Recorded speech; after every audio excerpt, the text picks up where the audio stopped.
ngo hari ingorane ni kubera arizo umaze kubona bivanye naho hantu uri. Hari ahandi hantu usanga ugira ingorane ku buryo uvuga ati ni gute se kwasa ugasanga mu diaspora w'umujene nkanje imvi zarameze umushatsi waragiye. Twese aba diaspora benshi muze muraha udafise imvi afise ubuhanza.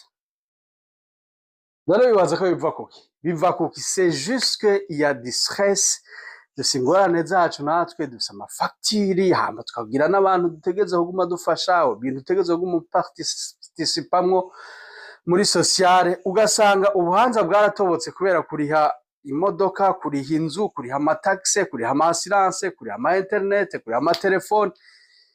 Ikintu cyose uhembwa batora wagira gutyo ukazona ka message kari i Burundi nako gakorotse ukaca urumva waraba gutya muri korati karabaye rero bigende umugore n'abana bigenda gute ugasanga n'ubugesera. Donc